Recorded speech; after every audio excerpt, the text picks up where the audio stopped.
everybody. Welcome to the Built to Serve podcast. My name is Tori Garrison. I am your host today. This is going to be awesome. So today we are actually interviewing Mike Farve, the Military Workforce Development Coordinator for Performance Contractors. This is going to be awesome. You ready? I was born ready. I hear you. I'm hear you. So let's just start off with this. Let me just kind of give the people a little bit of background. They've probably heard some of your story or a lot of your story if they've listened to the past podcast. But so you were born in Metairie, Louisiana. So I'm sorry. I mean, I'm going to go ahead and start off, straight from the bat there since I'm from Tuscaloosa, Alabama. Anything in Louisiana, I'm sorry. Probably a really bad start of the podcast, but we'll keep moving. So you moved to Mississippi when you were 14 years old to Richton. Yep. The big town of Richton. Yep. Two red lights. Two red lights. All right. Can you see them? From my house, no. But, I mean, when you're driving through town, yeah. All right. So the big town of Richton, where you joined the Army National Guard when you were 18 years old. Mm-hmm. So how old are you now? 41. So whatever that is. Many years ago, I can't do that math that quick. I'm a public school product, so I can't really do math quickly. Deployed in Iraq in 2005. You got out of the Army in 2009, which we'll talk a lot about. You started working with Performance in 2007. That was before I got here. And then you started as a welder and moved into some pipe fitting. Mm-hmm. You flip-flopped between the two for roughly about 8 years before moving into supervision. Then you got your first management position in 2017 working in Indiana as a planning and scheduling manager. And then you took the military workforce position in 2022. That's correct. All right. So how long you been with Performance now? 15 years. So since I started, the first few years I flip-flopped from, Turner and Zachary and Floor, KBR, different companies until I decided to make Performance my home. How hard was it moving from Louisiana to Mississippi? Dude, or even tell us a story of how that move took place. So I tell the story a lot because I remember it very clearly. One day, I went to school, so I was very athletic, played football, and so we were going to state that year, and we had one game left to get there. What position were you playing? I was a receiver. Come on. Which back then I was, really, really fast, really, really skinny. All this stuff doesn't happen until you get married. So Understood. So anyway, we were going to state, and it was a private school. So Brother Driscoll was actually the headmaster or whatever, the principal, and we were all real close. My parents was, and with him and his kids. So we had it planned to, go to state, win state. I mean, we were favored by a lot. And this is something the school had never done. The name of the school was Monroe Christian Academy. So one day I came home. It was like 2 days before the game. So it was like a Wednesday. And one day I come home and there's a U-Haul in front of my house. That's never a good sign. Like, what?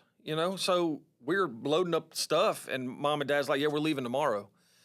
Well, I go inside and get on my Bart Simpson landline. You remember those phones, right? And yeah, it was the Bart Simpson phone. So it was a yellow one on the wall in my bedroom right by my bed. So I get on it. I've never heard anybody describe it as the Bart Simpson phone. It was Bart Simpson. Google it. I will. All right, yep. So I bet they still got them. They might be worth something. I could get you one. I'll get you one for Christmas. All right, yep. Bart Simpson's cell phone. There you go. So anyway, I called Brother Driscoll's son. I can't remember. David Driscoll. David Driscoll was his name. So I called David and said, hey, look, something's going on. I think we're moving. Now, mind you, this is just one day. This is the evening time. Well, his dad, Brother Driscoll, comes to the house. One of my friends down the street, David Scalf, DJ, childhood friend, still friends to this day, he rides down. His mom and dad come. They're like, what's going on? Well, we were moving to Mississippi. All right. Don't know why. Apparently, my mom said it was my fault because I was a bad kid. I wasn't a bad kid. I was just hanging out with the wrong crowd, apparently. Yeah, that's what they say. That's what they say. Anyway, they all gather around, and Brother Driscoll literally starts begging my mom and dad, hey, look, let him live with us until the season's over with, then take him, then you can have him, right? Well, long story short, which I've already made it long, so the next day we left, moved to Richton, and never went back. Missed the game? Yep. They Did lost. They win? Did they lost? Bad. If you had been there. Dude, I'm not joking. If you'd have been there. Look, that buddy of mine, David Scalf, said, and Brother Driscoll said, if you'd have been there, we'd have won. How many receiving yards did they have for that game? Probably not much. Well, I mean, considering that it was, almost 30 years ago, I definitely have no clue, right? I would have to keep that in my mind, just like, because I could have at least given you 50 to 75 more yards. That's how I would have thought. Yeah, I got you. Which I played on both sides of the ball. I'd played the defensive back. Modern day Travis Hunter. Yeah, I played defensive back, cornerback, and receiver. I'd broken the school record for the most sacks in a game, had the most receiving yards in a game, and the most interceptions in a game. I always find those stats interesting because I have none. And every time that you guys share stats of your playing career, I always think I have none.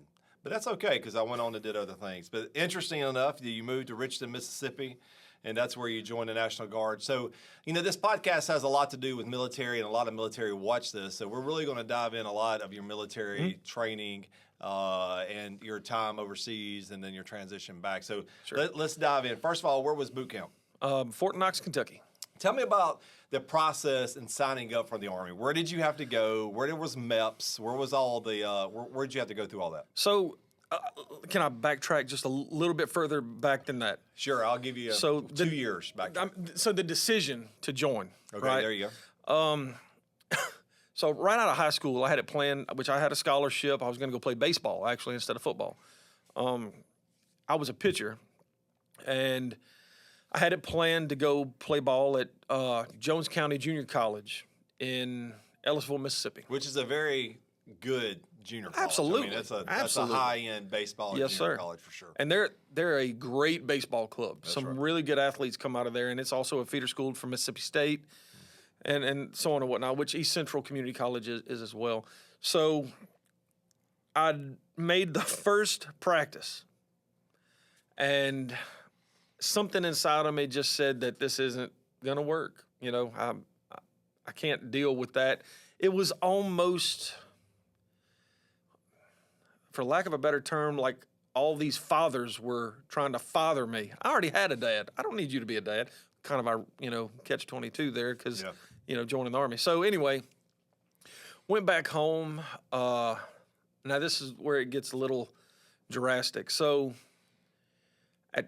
shortly thereafter, my mom and dad beat me up because I'm not going to school, which not necessarily beating me up. They were making me feel really bad. Very opinionated. Right, because they wanted me to go back. And I was set in my way. I was like, I'm done with school. I'm done. Yeah. I'm done. I'm starting my life. I want to be married with kids.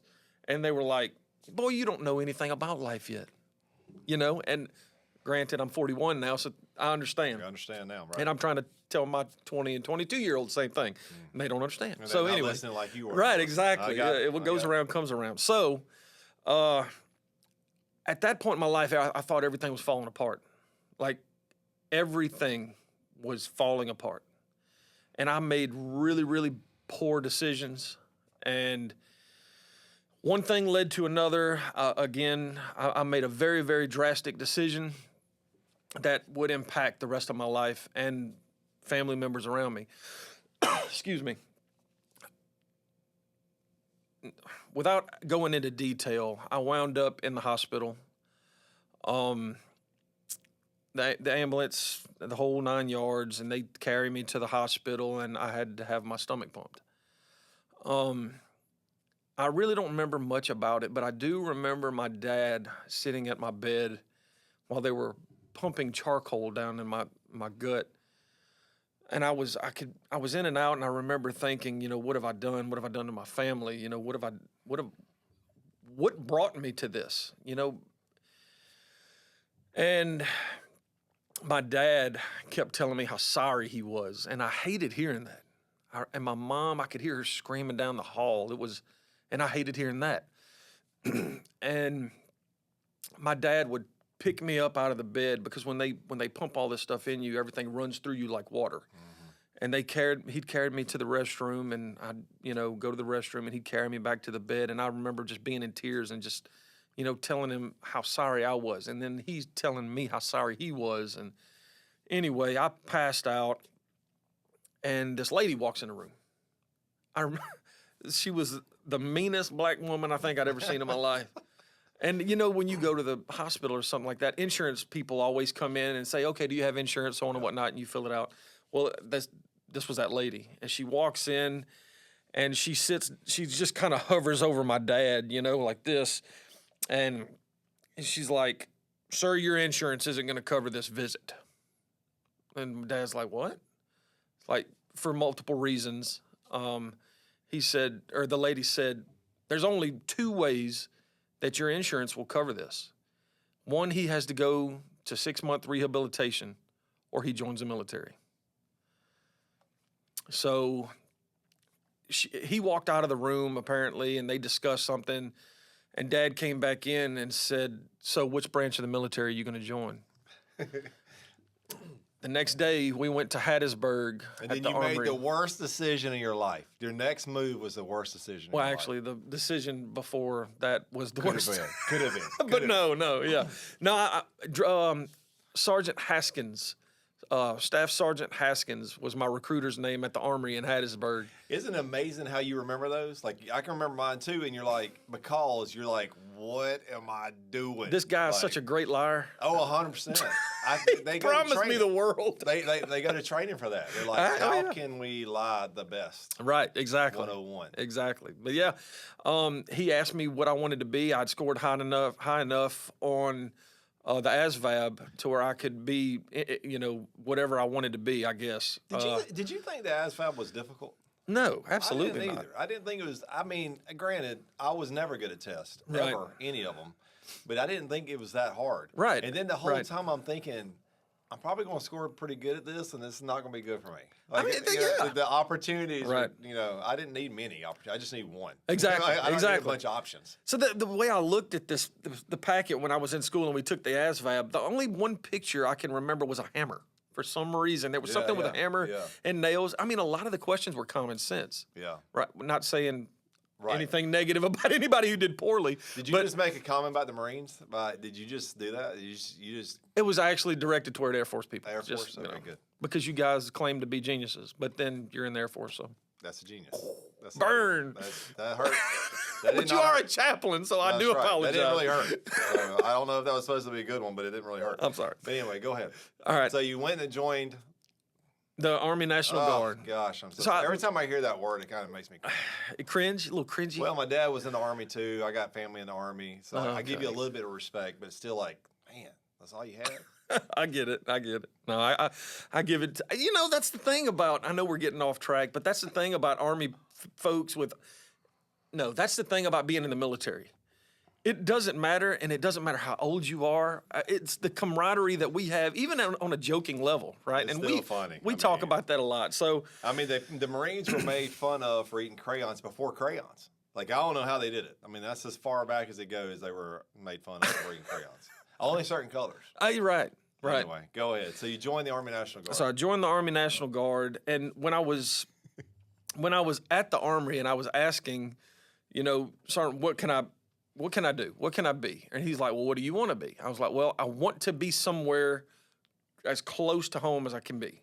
He's like, well, you can be in an engineering unit. I was like, no, I'm not going to be operating equipment. And he said, well, the next station is at Camp Shelby. I'm like, okay, what do they need out there? And they said, well, we need a bunch of mechanics. And I was like, okay, yep, fine, do it.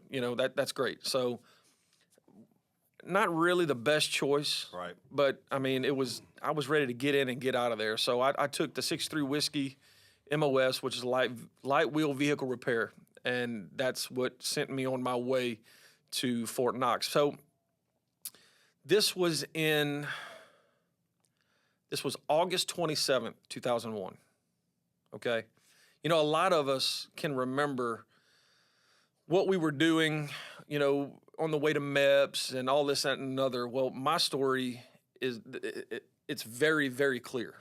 throughout the whole phase. So I joined August 27th. My ship date was September the 11th, 2001. I was supposed to be at MEPS, I think that morning, and then fly Where out was the next MEPS at day. in Mississippi? Jackson. Jackson, okay, Jackson, that makes Mississippi. sense. So that morning, on September the 11th. Which is the military entrance. I can't remember. Yeah. It's basically the medical part of getting you into the military. You got to go through all of your medical, and then you sign to get in, and then you got to pass MEPS. Right, and then MEPS is where you swear in, and officially you no longer belong to your parents. You belong to the United States government. Very interesting medical. The duck walk. Yeah. We'll just leave it at that because this is a kid-friendly show. Yeah, right. Yeah, there was a lot. So you remember MEPS and remember that process pretty well. Oh yeah, very well, very well. So my ship date was September the 11th. That morning, I dropped my brother off for school, and I'd left there and went home. I was actually going home to tell my mom and dad bye. I was driving to Jackson, Mississippi, and I get home, and I'd heard it on the radio that an airplane had crashed into the World Trade Center. And just like everybody else in the country, I'm thinking, how can you run into the tallest building in the country? Yeah. You know, how does that happen? I'm like, God, okay. So I get home, and my mom's like, hey, Michael, look on the TV, so on and whatnot. So I remember sitting down in the recliner and watching the TV, and I watched the second plane hit the tower, and I did too. It's strange. I don't know how many minutes were between the two, but there's not too many minutes. No, but a lot of people watched the second one. Right. We cut our TVs on at work and saw the second one. Right. So that was very realistic. Oh yeah. So it was on then. Yeah, everybody. I mean, you could have caught a billion flies because everybody's mouth just like. Yeah. So at that point, you realize this isn't an accident. Yeah. I'm 18 years old and no sense at all, but I can put two and two together and figure out that something's going on. Yeah. This is not an accident. Well, then my phone rings. Sergeant Haskins called me and said, hey, look, sit tight. You're not going anywhere. I'm like, okay. So I get off the phone. I wound up shipping out by van September 17th to Fort Knox, Kentucky. So where'd you ship out from? Jackson? Yeah. Okay. Did you have to go back toward MEPS, which is the military entrance processing station? That's it. So Hattiesburg is below Jackson. Jackson was just kind of on the way to Fort Knox. I got you. Understood. Interesting. So then you shipped out to Kentucky. Yep. That was the longest van ride of my life. So I flew into Philadelphia because we're at Cape May, when I was in the Coast Guard, Cape May, New Jersey. So we flew into Philadelphia, excuse me, which is not probably one of my first flights, but that bus ride from Philadelphia Airport to Cape May, New Jersey was the longest because no one was talking. They were like, and then you start talking a little bit, and by that time you get there. So what happens? You pull in. What does it look like when you pull in to boot camp? What time was it? It was in the middle of the night. Yeah, mine too. So what did you go through a big gate? Was it a big gate, or was it just? I don't remember. I think I might have been asleep because I was so nervous, and the guy that was sitting next to me, his name was Ryan Aldridge, and we wound up being in the same unit together too, and he helped calm me, you know, and this guy was not the so he was going to school or he joined the Army for school. I gotcha. So, those kind of people. It's a different mentality. Right. There's nothing wrong with it, but it's definitely a different mentality. Right. So you pull in, the bus stops. Yep. Doors open. Yep. So you start. Good sound effects right there. Y'all can use that in any of your podcasts. Okay. So you start in a processing area, right? It's in processing. So it's a barracks. It's a building. But then they come on your bus yelling? Really? They were on us before we even got out of the seat. No, so you process into base, into boot camp or basic training. So you spend. So that was fairly calm getting. Oh yeah, man, dude. All right, so a week's worth of processing, right? And you're waiting for the last cycle to end before the new cycle starts. Understood. So whenever the cycle ends, I guess the drill sergeants get a week off or something like that. Okay. That makes sense. and then they come and get you. Gotcha. So there's 2 drill sergeants that are actually there, and I think the military might do this to help familiarize you with drill sergeants and how they act and how they treat you. So there was 2 drill sergeants there. We would form up in the morning. One thing about processing, you can call home, hang out, talk, That is joke. strange, Right. man. That is not normal. Well, it Which was is for very Fort Knox. goes right along the lines with what I'm telling you about the Army. I get it. Well, we didn't have bicycles like the Air Force, so we were definitely walking around. bicycles. It was motorized cars. We're not riding a bike. That's too much work. Okay. So, yeah, but I'm being honest. So that week period ends, and Were y'all in the barracks at this Yeah. time? Like y'all were in barracks, but like, so what'd you do during the day? Just all in processing stuff or sitting around? Yeah, it was mostly sitting around. I stayed on the phone majority of the time. So what day did you come in? I mean, this is extremely interesting because anybody that's been through a boot camp knows they're all different. Right. My story is crazily different than what you're saying. So, like, what day did you come in on? Do you remember? Mm-hmm. Did you have a weekend off before boot camp started? I don't believe so. Interesting. Okay. I don't believe so. It could have been. I could have got there on like a Thursday, and the basic didn't start till Monday. I got right. you. I'm not 100% sure. Yeah, and I don't didn't even mean to think go into all that, but it was like it's just. It was just a shocker for me. Like it was a shocker. So I just remembered this. So,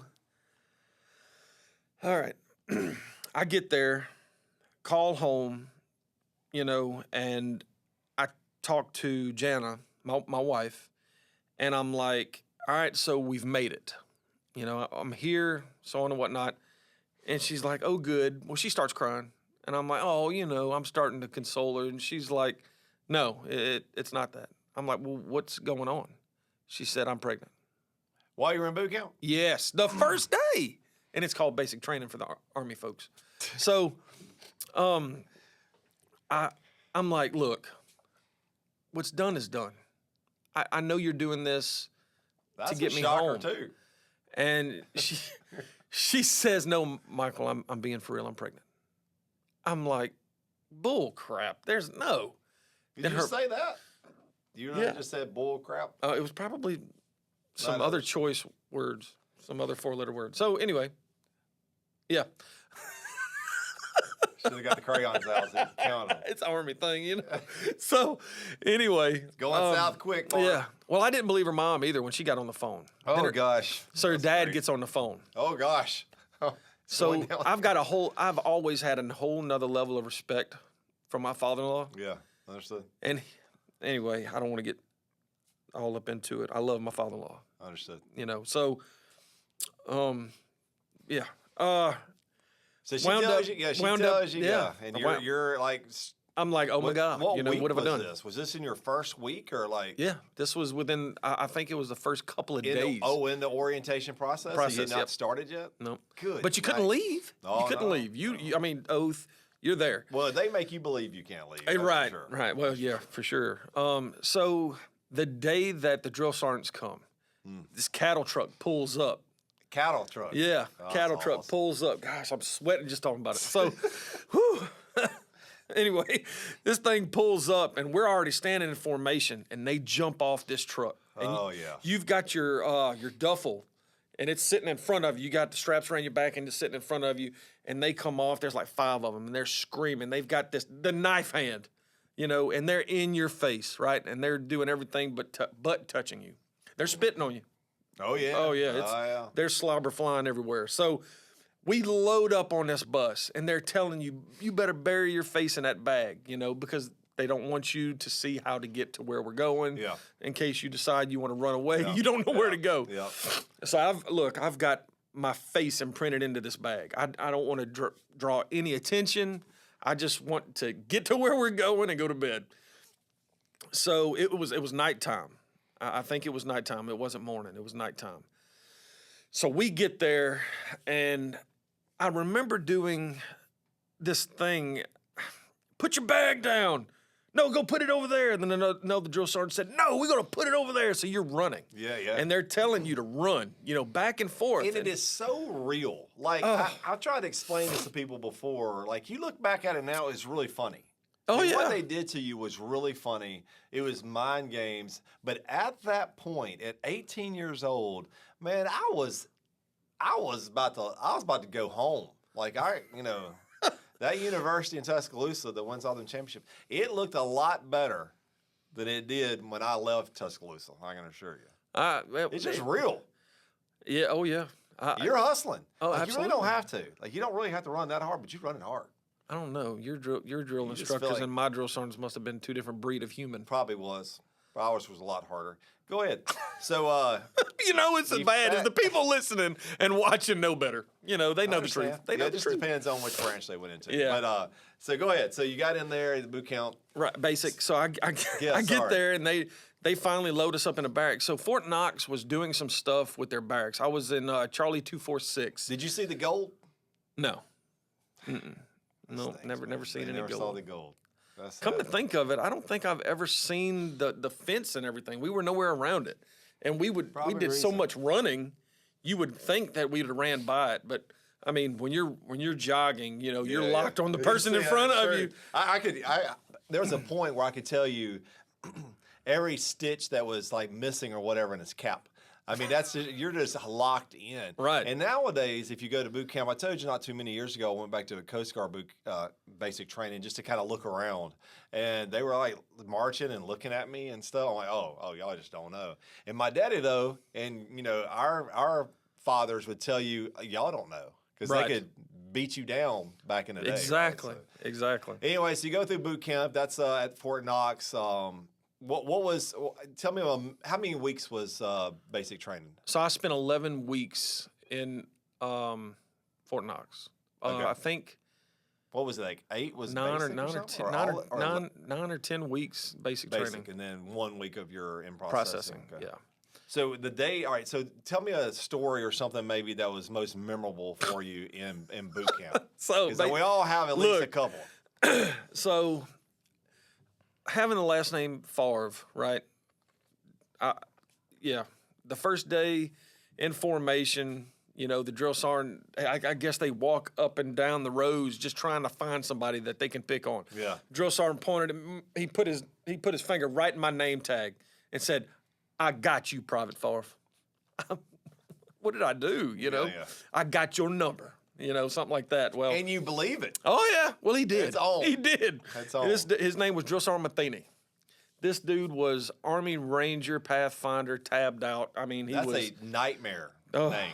dude. Mine, I told you, mine was Petty Officer Muniz, and he had taps on his shoes. And anybody that's been Yep. in the Coast Guard knows how that stuff is. But it would be in my nightmares. Like, I would hear them stinking taps for years to come. For now, right now, if I hear somebody with taps walking, I'm like, oh, shoot, here he comes. Like, I mean, it's so mental. He gets in your head. Yeah, So he Drill got Sergeant your Matheny, number. He yeah, got your so- number. Go ahead. Anyway, for the first several weeks, you go through, I think it's red phase, which is like the first 4 weeks. And then you go through, I think, blue phase, which is the next 3 weeks. And then the next weeks are white phase, right? So your first 4, they're in red phase. They're just smoking the tar out of you. They're breaking you down. Oh, yeah. Then blue phase comes. You notice they start to get a little nicer, right? yeah. And things start getting a little easier, which they are introducing you at this point to the M16. Right. So naturally, they don't They want you probably to turn. will be a little nicer. That's for you, I'm right. That's sure. right. And then white phase, they're actually prepping. That's you. when they gave us our first chair. What's the first chair force? Got you. That was just a bad joke. I thought it was kind of funny. That's when I got my first chair. I get it. I was trying to help you out because your jokes are so bad. I'm trying to help you. I don't know. I don't know. Anyway, it's funny because I'm not joking about anything. But All right, I'm anyway. sorry. That was No, bad it's cool. timing. Maybe it's a bad timing joke. No, that's it. It would be That's more it. of those in I this got my podcast. first chair. So anyway, during, I think it was blue phase, whatever, we had a 15K ruck march.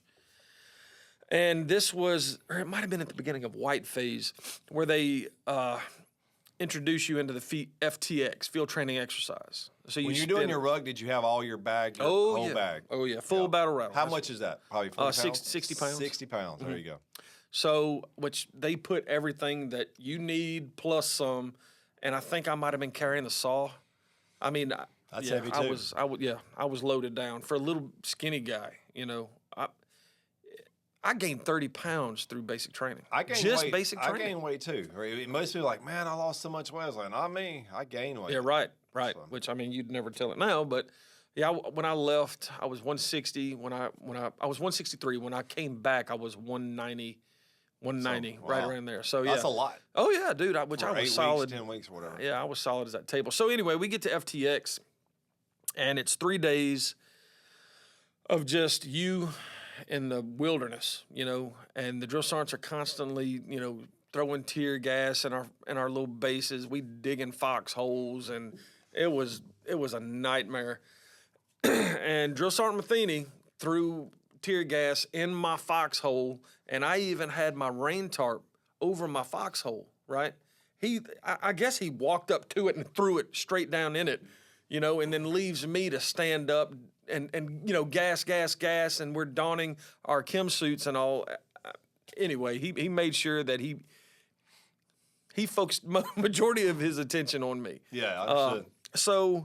But you were probably pretty good at that stuff because they made you do it like that. It's kind of I think we lose kind of sight of that sometimes, that I guess we learn the most in the hardest of times, right? Yeah, that's being a that great hard point. on you probably made you a better soldier. Well, that's the thing. So I came in there screwed up. I was all jacked up. I was conceited, cocky, thought I knew it all. And I'd argue with the drill sergeants. I mean, I was just that guy, right? I understand. And maybe that's what my mom and dad were talking about. Maybe that's why you. Right? That's why they told you to go. So anyway, FTX is over. All right, so I'm wrong. You ruck out of FTX, not into FTX.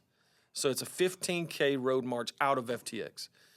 You've spent 3 days in the woods. Yeah. You are completely exhausted. Now you've got to go 15 kilometers with your junk. Yeah. I'll never forget that. There were so many people passed out when we got back to the barracks because you're locking your knees, you're doing everything. Yeah. And then some lieutenant colonel standing up there, and those guys can talk for a while. Yeah, I can't imagine. You're bobbing and weaving. It's just, you're doing all you. There's can feel people it coming dropping. too. Yeah, and if you don't unlock their knees, I mean, you're out. That's it. The guy next to me falls. I mean, just pow. I mean, it's one of those things that we've listened to some other people, some of our conferences speak on, that you feel it coming. Oh yeah. And you either better react to that moment, or you're going to be looking up. That's it. I told you my first day, first morning of boot camp, basic training in the Coast Guard, I fainted. I felt it coming. Next thing I know, the drill sergeant was looking at me. You okay? Yeah, right. Yeah. Well, you think if you lock your knees, that it's going to help stabilize you, straighten you, right? Yep. Because you're not trying to weave. You're trying not to cause attention. Right. To yourself, right? Exactly. You want to stay as straight as possible. I get it. Exactly. So everybody looks awkward because you're squatted down a little bit, but you're keeping your back straight. That's so exactly right. Anyway, and I don't even know if they see your knees bent, but it feels like I'm standing crooked. It does. It does. But you look at everybody else and realize that they're doing it too. Yeah, so you're like, okay, we're cool. So FTS, go ahead. All right, we get back and they dismiss us into the barracks, and I'm like, I'm starving. I hadn't eaten in almost 2 days. I was hungry. Well, I knew where they kept the MREs. And, all this, just to say one of the memorable stories I've got in basic training, this is it.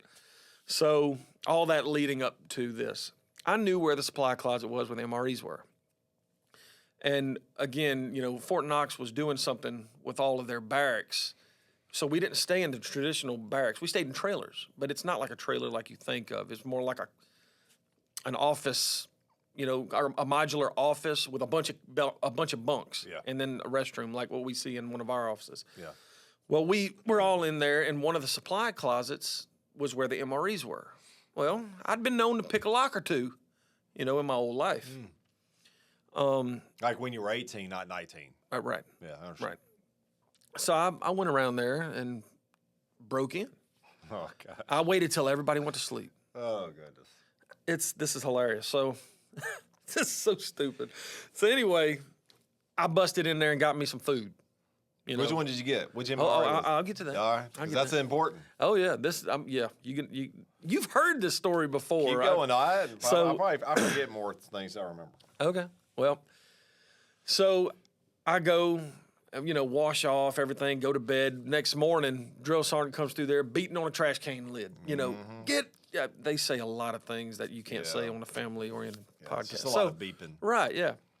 Yeah, get the beep, beep, beep, beep, beep. Yeah, it's just sounds like Morse beep. code. So anyway, we're out in the formation in front of the barracks, and Drill Sergeant Matheny walking back and forth talking. I want to know who broke in the supply closet. I'm thinking to myself, there's no way he knows. I mean, I put everything back exactly the way it was. Yeah. I disposed of the MRE packets. Like they were in the not in the trash. I flushed them in the toilet. I was very careful. And the toilet stopped up. No, I made sure they went through. There was a plunger in there. I'm plunging until it goes all the way through. I spent like an hour disposing this evidence. People won't realize what a big deal this is unless you've been there. Absolutely. I mean, this is a big deal. Oh, You are that's not good. Keep going. Anyway, Drill Sergeant Matheny says, I'm fixing to smoke every one of you until the person comes front and center. So we're pushing. And there's people talking all around. Man, do you know anybody who broke into that closet? Man, do you know who broke into that closet? I'm pushing. I'm not saying a word. I'm just pushing. And I think we must have did 1,000 push-ups, or it felt like it. Yeah. And the drill sergeant's like, stand up. So we all stand up. So it was real hot during this time. And what the drill sergeant would do, he'd say, drink water, and you'd say, beat the heat, drill sergeant, beat the heat. You'd turn up your canteen. And you did not let it down until all the water was gone. Once you drank it all, you ran to somewhere in a water station. It was a water buffalo, and you filled up your canteen again. Then you went back to formation. Drink water, beat the heat, drill sergeant, beat the heat. You drank it again. So at this point in time, there's people starting to upchuck. Yeah. And I'm thinking, if I upchuck, he's gonna know. He's gonna know. And I'm doing everything I can to calm forcing myself. the food out your belly. That's it. That's so really awesome. Back to the water buffalo. Back to formation. Drink water. I turned it up. As soon as I turned it up, it come out. Every Skittle in all of those MREs I ate hit the ground. And here comes Drill Sergeant Matheny right in my face. And he's like, Private Farve. And I was like, it was me, Drill Sergeant. It was me. Man, that is so good. That is so good. He's like, why? Why, Private Farve? Why? I was like, I was hungry, Drill Sergeant, so I'm like, so good. I'm That's so freaking good. out. He's got, so at this point, there's like 4 drill sergeants around me, and they're all knife-handed me. So the drill sergeants can't touch you, but their hat can bump into you. Yeah, by accident. So, right. Yeah. Well, I mean, and I'm not saying that he did it on accident because I know he did it on purpose. Well, that's their story. I mean, they starched that front of that hat to a knife point. Well, he hit me right on the bridge of my nose, and it bled like significantly. And he's like, "Oh, he skinned your nose. Oh, you're bleeding on me now, Private." Oh, gosh. Look, it was a nightmare. Well, That's great. anyway, a couple of weeks later was graduation. Drill Sergeant Matheny called me into the CO's office, and he's like, "I'm just gonna let you know, Private." No, it was the senior drill sergeant's office, and then we went to the CO's office. So the drill sergeant was like, "You're not graduating. It's not happening." And I'm like, "For getting some food?" He's like, "No, you stole from the United States government." Oh, that's great. I'm like, That is "Come so on." good. Well, anyway, You should be ashamed. he said, "Well, we're gonna let you graduate, but your family can't come." Dog. I'm like, "Wait a minute. What else can I do? I promise I'll make everything right. I'll whatever." So I'll give you all your skills. Yeah, right, yeah. And he's like, "Well, what we'll do is we'll just give you extra duty." Okay. I'm like, "Okay, yeah, that works. That yeah. works."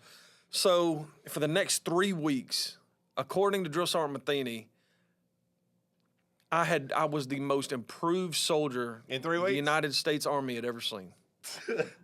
So look. Another lie. Nope. I Another made lie. sure that I was the best at everything I did. And our runs, I was in the front. When we did push-ups, I'd do everything I could to push them out until I reached total muscle failure. Everything. Do you still like Skittles? No, honest to God, I don't eat them. I don't eat them. I don't eat them. You can ask Jana. I will not. Good, man. I will not eat Skittles. That's a good story. So at graduation, my mom and dad, and Jana was, big pregnant at this point. My granny, she was there, this big gymnasium, and that's awesome. They came and got me, and we went up to the podium so they could sign me out. But they sign you out, you get like 2 days off, then they send you back, and then you get on another van and go to your AIT. Well, whenever my mom and dad came up with me, I'm standing at parade rest, and Drill Sergeant Matheny told my mom and dad, I want to let you know your son is an outstanding soldier. That's awesome. We're proud to have him as part of our elite force. I mean, I was like, that's awesome. I was poking my chest out and everything, and I still remember it to this day. Yeah. The things that you take for granted when you get to boot camp, all of a sudden become a little bit more clear. And my sister sent me a piece of Wrigley's gum, wrapped in like a letter, so you couldn't feel it. So it got to me. It was 2 pieces, and I gave it to my buddy Jesse McClure, and he and I chewed a piece of gum one night, like at midnight, so no one would find it. And it was the greatest piece of gum I'd ever had in my whole life. And you take for granted that, right? Yeah, right, exactly. You take for granted, And then we were in special detail, ceremonial detail, and we would, there was a Coke machine, but you don't touch the Cokes. Like, you don't drink Coke. You don't ever. You drink water. So at night, when we had ceremonial detail, practice, one would stand guard at the door, and we would just drink the heck out of some drinks, and then we'd crush the can and we'd slide it under the machine. There's no way to ever find them, so there's no telling how many are under there. The funny part is there's no telling how many people stole MREs out of that locker, right? And there's no telling how many people stole drinks out of that machine and crushed them and slid them under there. So that was when you was in the Coast Guard? Yeah, Coast Guard boot camp. We would. Oh, I was going to say, because if it was Air Force, they don't drink regular water. It's Voss. Yeah, Voss. That's right. Ours is just sparkling water. So in one night in officer school, we had to take a shower out in the field. It was horrible. Had to wait to get back to the Holiday Inn, dude. That is so terrible. So terrible. It's real. All right, so let's fast forward. Let's if I miss anything in our conversation, feel free to come back to it. But I want to fast forward a little bit until your time when you got deployed. So let's talk about first how did you receive word that you were going to be deployed? And let's go from there. There's always rumors, in the National Guard. I'm sure the reservists is pretty much the same way. But there's all these little rumors that are going around. Well, our company commander at the time was a family member. And I had asked him, I was like, look, are we getting activated? He's like, no, we're not getting activated. I'm like, okay, all right. So, because Jana was Do you ever trust an officer? Nope. Come on, bro. Nope. You should know that. So that's, and a family member? Yeah, anyway. Neither one of them. Right. Don't hire friends, family. Yeah. Okay. I need to remember that more. Right. Right. So I get home and I tell Jana, I'm like, look, he said no. So this is Jana's family member too, my wife, Jana. Lied to you all. Right. And she was like, okay, well, so there's nothing to worry about. And I'm skeptical, 100%. Yeah. So some time passes by, and again, this is a family member, so I see him all the time.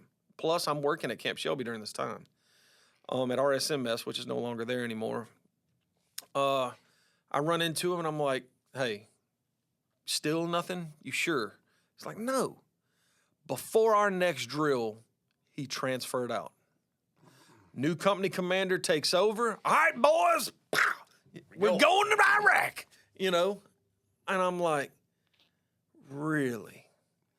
All this time he knew, and he transfers out right before we get activated? What was that conversation with Jana like when you went home and say, hey, psych? Oh, she was, just kidding. We were both in tears. Because we knew what this meant. Yeah. It's only 4 years after September 11th.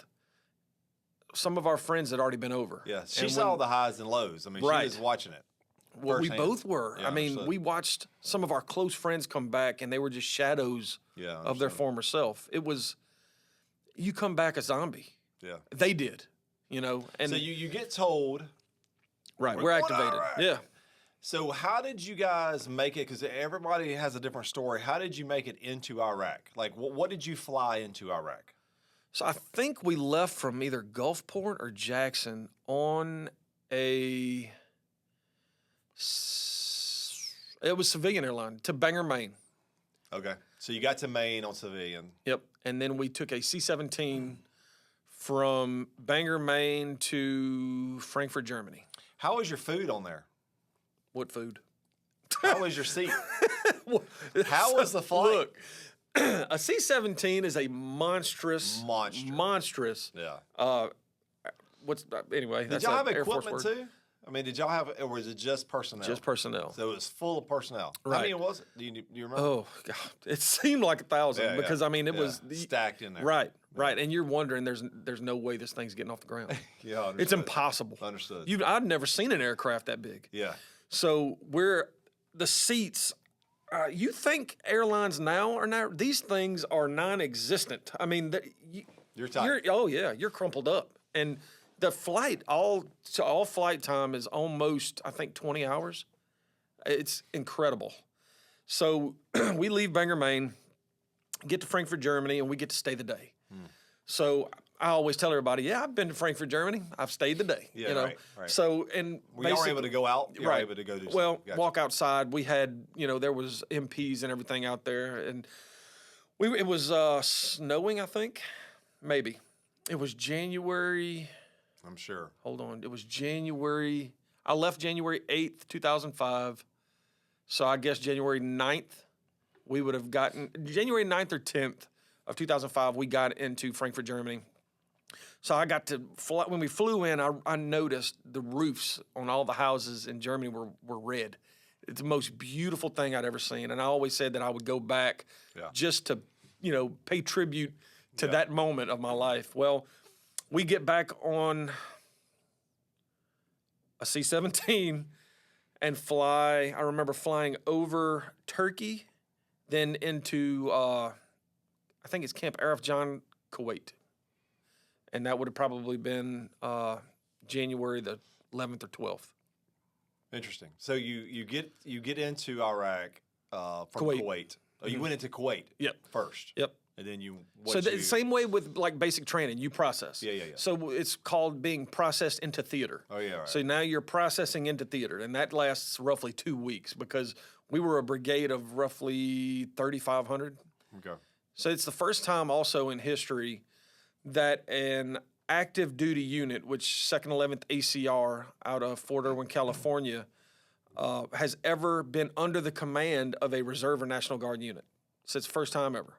So 2nd 11th ACR came with us. So it made it a unit right about 5,000 troops, which, our unit plus them, we had our mission. So we get there and then they brief us, and I'll never forget this. They put us in this big room, right? And they're trying to motivate us. I know 90% of everybody's seen the movie Jarhead, right? Where that lieutenant colonel stands in front of everybody and he's trying to pump you up, Well, that's what this guy does. And he's a lieutenant colonel, kind of crazy. So he's standing up in front of everybody. He said, I'm going to show everybody a video. He said, if this doesn't make you sick or make you angry, again, there's a lot of other choice words that this guy's using. So anyway, the video comes on, and it was during the time where the Taliban were doing some really, really bad things to the people that they captured. Understood. Well, there's probably 2,500 troops, maybe more, inside this room, and I'm one of them, and I'm probably sitting 5 rows back, so I'm right at it. And this guy, kind of a little heavier set, balding, gray-headed gentleman in an orange jumpsuit standing on his knees, and a guy in a black sheet with a mask and all that standing behind him. And you can use your imagination what happens. Most of us who have lived that time know what I'm... With a sword or with a gun? It was a sword. Yeah. A dull one. Mm-hmm. And I remember being so sick to my stomach. I mean, I was shedding tears, but it wasn't of sadness. Yeah. It was of anger. Mm-hmm. And I looked around, and there was so many other troops that had that same look. I mean, and it was a tactic, and it worked. Yeah, I understood. Because every one of us we were ready to go. We were ready to go. Right now, let's go.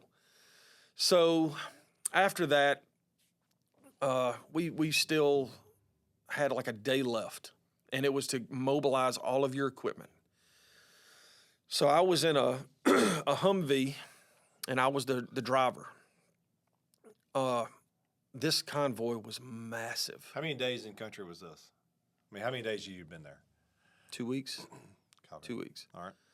So we convoy from Camp Arifjan all the way to theater, which into theater, or when you go into Iraq, rather, different units are breaking off from your convoy going to different locations, different FOBs. Our mission, my brigade's mission, was to secure the bottom of the Sunni Triangle. So roughly from 20 miles south of Baghdad, from west border to east border, all the way south, all the way to, I guess, Kuwait. We had a huge mission footprint, huge. And it extended all the way, like I said, to Baghdad. So the Sunni Triangle was at the bottom of Baghdad below. So we had all that. And we finally make it there 2 days later. It was so miserable. Sandstorms. It was terrible. Was you driving constantly, or did you stop? We would the night, or? Right. We would stop, but when you would stop, you were sleeping in your vehicles, and people were staying awake. Which I was on the 50 cal during the nighttime, and me and the I think it was an E6 who I was driving. He would take over and watch. So everybody, there was somebody on a gun on every vehicle. You had Hemet Wreckers. We had Bradleys in the back. I mean, we were rolling with our entire force, a brigade, an infantry brigade at that. Which we had M1s, howitzers, guns, paladins, you name it. We had it. We finally get to, and when you take MSR Tampa, which is the main strip, all the way up through Iraq. And like I said, some of these Humvees are breaking off. We had one FOB, Dogwood, another FOB, Iskandaria, which Iskandaria was the power plant that actually powered majority of the south of Iraq. And my unit went to Kalsu. Some of the higher ranking commission guys, they all went to Baghdad where it was safe. But they were still getting mortars and stuff like that. But Kalsu was said to be more of the hot spot because it was at the bottom of the Sunni Triangle. So we finally get there and start setting up shop. That process took 3 days, 2 or 3 days? Yes, sir. Just to get from Kuwait to your area? Correct. Wow. So, I know we probably could talk for hours and hours and hours about stories in Iraq. And just knowing a little bit about you, I know there's a couple of stories that stand out more, than others. I mean, there's people that you met, and you brought some stuff today to show us, and we'll take a look at that in here in just a second. But what story would you share with the audience and to me that really define your time in Iraq? And you pick the story that you want to. We'll stick with the story that you have, and then show us some of the stuff that you brought, and we'll talk about that, and then we'll kind of move on so we can get into some of your performance career. So I had it's kind of crazy, and I would try to hold it together for the most part. I had befriended, while we were at NTC, National Training Center in Fort Irwin, California, I'd befriended a lieutenant, and which is not very common, fraternization, that whole thing, which that you're a major in the Air Force. So when we got into country, he wound up being in the same FOB as me. So we would periodically run into each other, and, sometimes we'd go to like the internet cafe and things like that, and we would be chit-chatting. Before you continue, though, the internet cafe, I mean, people underestimate the importance of the internet cafe. And then people don't even know what that is. So this before you had all this stuff on your phones, and before you could just pull up your iPad and you could get on any internet, and before some of this other satellite-based, internet. The internet cafes ran the world. That's it. Yeah. I mean, especially overseas in country, to have an internet cafe was a pretty big deal. Absolutely. So spending time in an internet cafe was, I mean, I remember early on in my career in business career, like I would pull in internet cafes and get that 1 hour, you get charged by the hour. Right. And, or 30 minutes. And I'd get that 1 hour, man, I would just knock out some stuff and then it'd go off. Yeah. You had to pay $15, $16, $20 more. So the internet cafe was a big deal. So you spent time with him sometimes at the internet cafe. Yeah. So, we were chit-chatting. And he introduced me to one of his buddies. I can't remember if they had went to the academy together or West Point or whatever. I think it was. I think they had been to West Point together. They had known each other from like their childhood. And again, I'm not going to say any names because there's a lot of controversy with what happened. And I'll say this. Sometimes the news that makes it back home is just for your comfort. Yeah, understood. Even the listeners, if you pick up what I'm putting down, sometimes they're not going to give you every single detail because it's something that you don't need to know. Yeah, which is probably good. Right, in some absolutely. situations, it's probably absolutely. Good. And again, I'll keep the names out and just give you some of this memory. So one day so I was that soldier that was gung-ho. Once I'd watched that video, something inside of me changed. I wanted... You're ready to go. Yep, I wanted to make a difference. Yeah. I wanted to make a difference. If they ever needed a volunteer, I was that soldier that was raising his hand. Understood. It didn't matter if it was digging foxholes or shooting whatever. I was that guy. So anyway, they needed a gunner on a convoy. And this was I don't know if it was a captured. Anyway, it was a mission. So we're on convoy, and I think it was above. No, it was below Baghdad. There was a town called Haswa, and we were right outside of Haswa. Just made it through a checkpoint, so maybe a few miles past the checkpoint, and there's this little Datsun pickup truck on our side of the road, parked. So we're riding 3 to 5 vehicles deep, all Humvees. 99% of the time, you're going to have a Hemet wrecker there for recovery purposes in case one breaks down. We had no Hemet wrecker. We had no wrecker. It was Humvee strictly. So I'm the third Humvee. And for some reason or another, these two officers decided they wanted to ride in the first vehicle, which is a no-no. You don't do that. And we're in a hot zone. There's IEDs, VBIEDs. It's craziness. So they insisted that they ride in the first vehicle. And they were gung-ho, both of these lieutenants, which I think they had made captain by now. So we stop and pull over on the side of the road.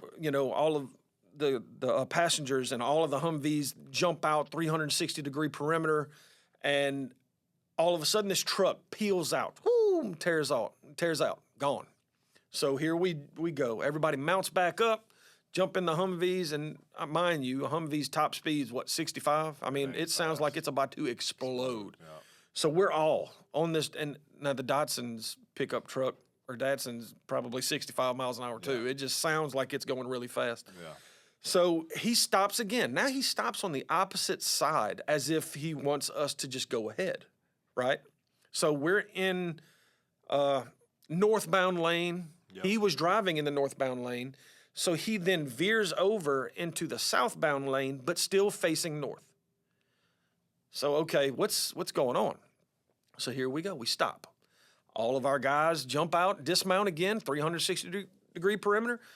The two commission guys get out of the first Humvee and run over to this vehicle like something just crazy. So all the gunners, myself included, we swing around, and we've got eyes on this Datsun pickup truck. So I scratch that. It's not a pickup truck. It's a car. The pickup truck's another story. So it's a little Mercedes-Benz car is what it was, a white car. So the driver gets out and one of the commission guys goes over there and puts the rifle right in his face. And he's got his hands in the air, and I think he's got his face in the sand, and they're hollering at him. An interpreter runs over there. Well, they start stripping this guy's car out.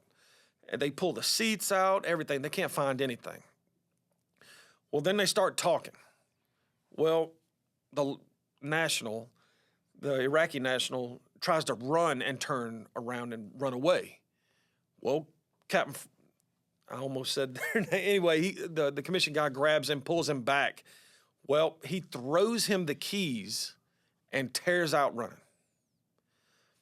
Well, he probably gets 20, 30 foot. And one of the commission guys popped the trunk on the car. And I remember seeing the trunk open and then I seen a flash and feeling like being in a sandblast booth inside of an oven. It was, and you've got gator necks on, goggles, so you're protected. It felt like it didn't do anything.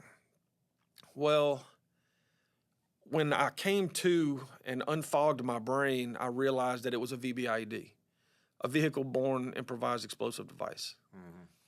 So they had put what they estimated to be around 3 to 5, 155 rounds hot-wired to a trigger onto the trunk. And when they popped the trunk, it triggered and exploded. So after I came to, I swung around and started firing it. I didn't even grab my M4 or my 50 cal. I'd been blown completely away from it, but I had my M4 on my chest. So I raised up my M4 and started firing at the guy running away. Well, he's dropped. So now we're starting to focus on what's going on at the vehicle, which is there's hardly anything left there, just scrap. So we call it in on the radio. The guys get there, medics, EOD shows up. That's the guys who take care of, explosives. Yeah. I think EOD stands for Explosive Ordnance Disposal or something like that. Right, yeah. So EOD shows up and they're like, well, no reason for us to be here. The bomb's already exploded, so they left. And the medics gave us chemical gloves and black trash bags. We sent those 2 captains home in trash bags. Both of them? Yep. Did he kill anybody else? No, it was just the interpreter. The interpreter as well. Ran over there too. So, yeah, potentially, I don't want to go into too much detail. I think first of all, I'm sorry that happened to you. And I think that, our servicemen and women that have gone through things like that, it's still very vivid. You can try to forget it. You can try to say that, I'm over it but it's just too vivid, man. It's too vivid because that's not what the normal human's supposed to see. We're not supposed to see things like that. That's not what your life is supposed to be like. So I think we underestimate what that does to people. So thank you for sharing that. And I know that's not always the best thing to share. I give people extreme credit and grace that have gone through different things like that just because it's so tough. And I, like I said, dude, I appreciate you. Absolutely. And you got tons of them. I know you got more stories than that of things that happened, and we'll do that. We'll do that on a different podcast. That'll be Mike Farve 2.0. Yeah. It maybe had to be 4 or 5, 6.0 after it's said and done. So I appreciate you sharing that. And I know that changed you. Yeah, oh yeah. It significantly. Let's fast forward again. Thank you for sharing. Let's fast forward again to more toward the end of your deployment. How many months did you stay over there? 13 months. 13 months, which is nowadays that's really long. Right. Yeah. Most are 6. Air Force is 6. There's some other branches that may stay longer, but they're wanting to rotate people out by 9 for sure. Right. But sometimes it happens, sometimes it don't. So you stayed in the height.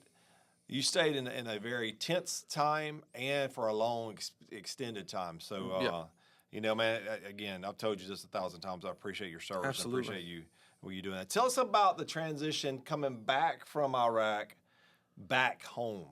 Like, I'm not talking about with family yet. I'm talking about more of the quick process on how you got back. Like, hey, you got you didn't get a call, but somebody told y'all were headed home, and then and then but before we do that, share a little bit more about you brought some things with you from that time. Share some of that before we get into the process of coming home. So it's kind of we were talking about the internet cafe. So the United States government had their issued internet cafe, which was government. But,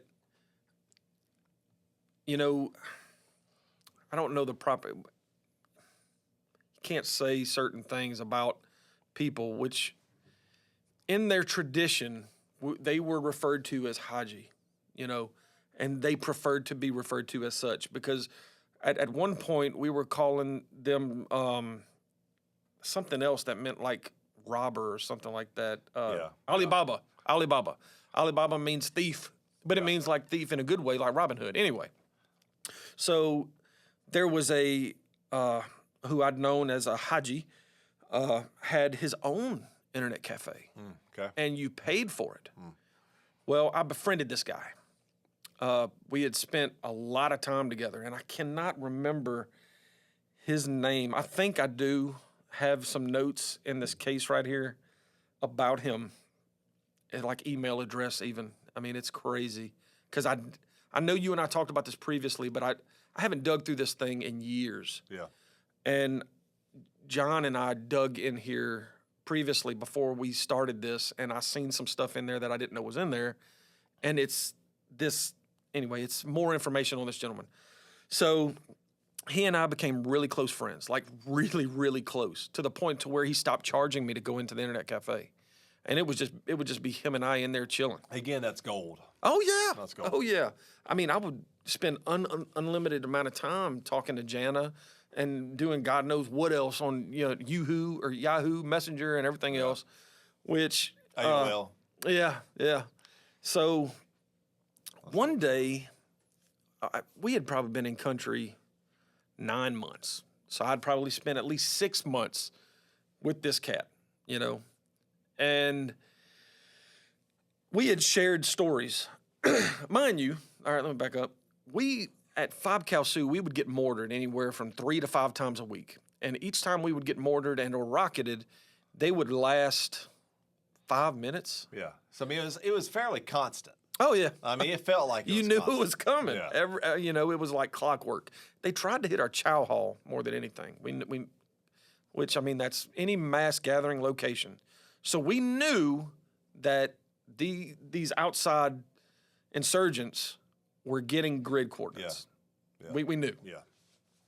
And we had a QRF that would fire back at them. Come to find out, they were riding around in these, like the little Datsun pickup trucks were really popular. They would ride around with the mortar tubes in the back of their truck. They'd set their mortar, shoot, tear out, set their mortar, shoot, tear out. By the time QRF reacted, they were gone. Yeah.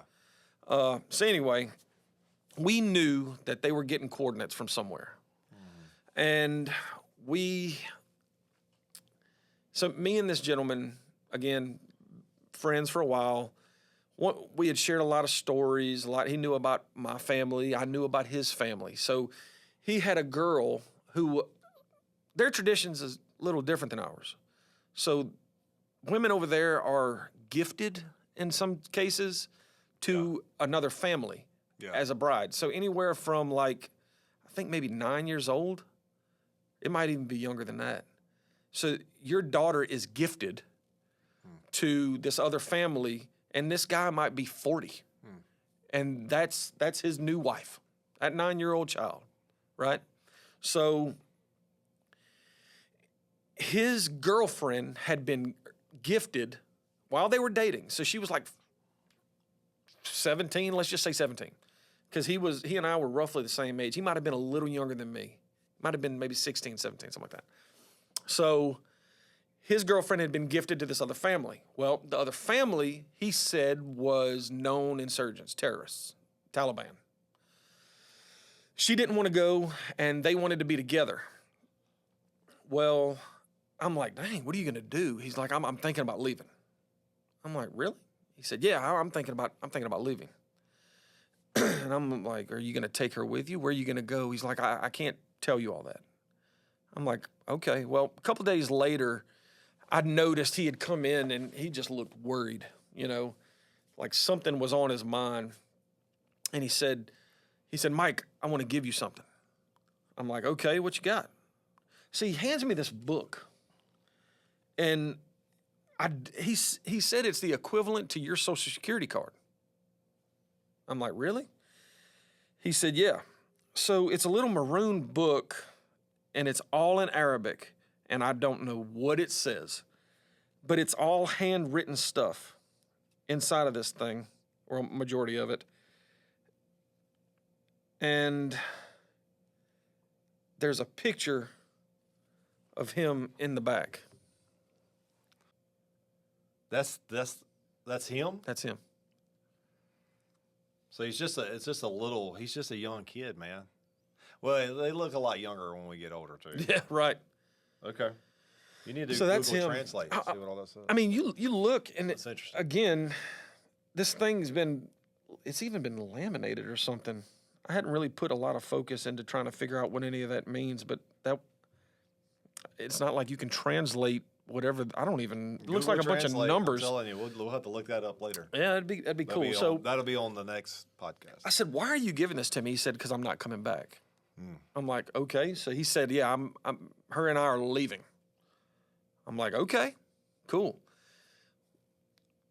So anyway, time goes on. He's gone.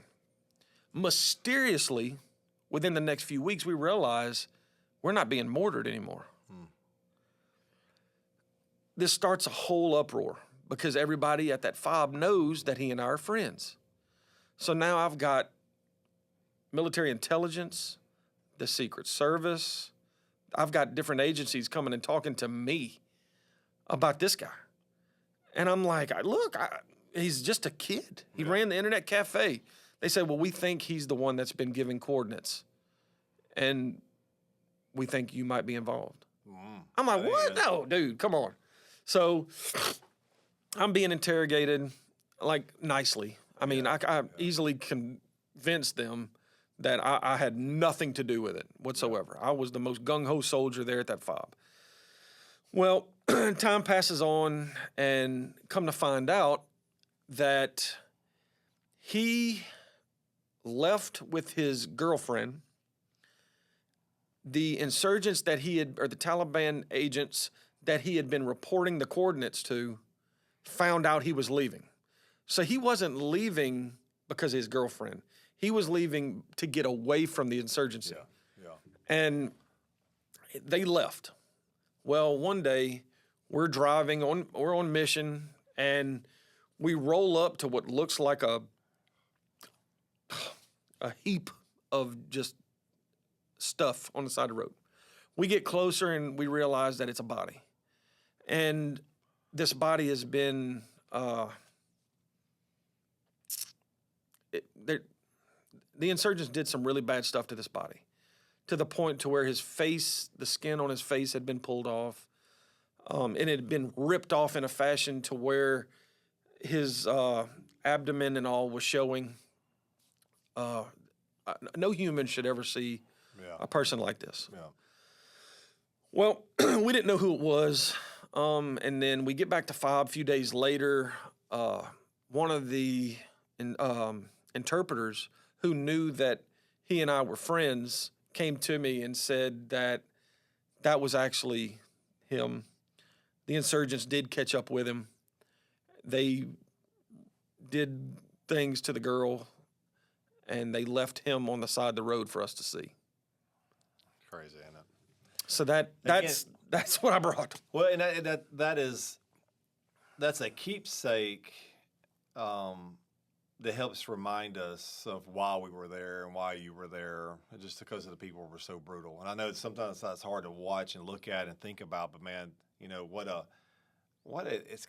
really admirable that he gave that to you. Right. I mean, he thought enough of your friendship, and I can understand that. He thought enough of you to give you something that was meaningful to. I mean, Sure. That's probably one of his most meaningful documents he would've gave to you, yeah. because he probably knew he wasn't coming back. Literally, wasn't coming back. Right. Man, that's crazy. That I said this before. I'll say it again. I think we completely underestimate what that stuff does to your psyche. Exactly. Your mind, your mind's a powerful thing, and I think that even it can be used against us as well. And, Absolutely. man, that's another one of those things that I'm just sorry you had to go through. I'm sorry that anybody had to go through it. And there's millions and millions of stories about this stuff, especially when you start looking back through World War II, Vietnam, even into this war. It's just so much that people had to go through that was just absolutely unneeded. Absolutely unneeded. But we're thankful that, we were able to make a difference at that time. I appreciate that. Thank you. At that time. Exactly. All right. So tell us what we had mentioned to you a little bit earlier. Tell us a little bit about how did you get word that you were coming back, and what was that like coming back to your family and that reconnection? So you wait, the entire time you're there, you're counting down days. Sure. So it seems like a lifetime, right? I don't remember hearing, hey, we're leaving this date. And I think they do that on purpose, right? They don't want you to worry about the days. They want you to focus on the mission. Yeah. It's just one day, one morning, they tell you, all right, we're mobilizing to demob out of the country. That morning, I think we did exactly that. I think we loaded up we met out at the helipad at the FOB on a Super Stallion, Marine Corps Super Stallion. Never seen one of them things before. That's a bad chopper. Yeah, that's bad. So we loaded up on this thing, and they flew us to Baghdad. Yeah, flew us to Baghdad, and then we hopped on a C-130, went to Kuwait, and jumped on another C-17 from Kuwait to Ireland. Then we went commercial from Ireland back to Bangor, Maine. That's crazy, isn't it? So the C-130 is the greatest aircraft ever made. That's my opinion. I'm gonna stick to it. Right. But how many people came? How many people were on when you came back? How many people came back with you during that time? Was it all of your people? No. It was a smaller group, right? Yeah, but so this plane was a double-decker airplane. Like it was Okay. like 2 floors on this thing. It was humongous. This was bigger than the C-17. It was humongous. Yeah. But no, I'd hate to even guess. Yeah, just to know. I want to get into just a little bit before we get into the performance thing. We've spent quite a bit of time on that, which is great. But just to come in home to your family, and how was that feeling coming back to your family? What was going through your mind? That type of thing. But before you do, before you answer, I have a video I want you to watch. I want to show you this video and get your reaction from the video. Okay. All right, John, are we ready to show them this video? Watch this video here and give me a reaction from it. I just want to say that I know being in the service wasn't always easy on you nor I. You were so young when you enlisted, but your strength and commitment, even during the toughest times, inspired me. I am proud of you and everything that you accomplished. I just want to say thank you for your service. Your dedication to our country is admirable. I am grateful to have you as a husband. I'm proud of you. Michael, you already know how much I love you.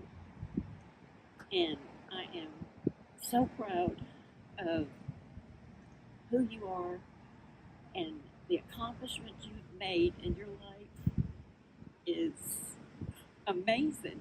And I can't really say in words how proud I am of you. But you show me every day the man that you are. I gave birth to you, and I'm so proud. I love you with all of my heart, and I'm so proud of you.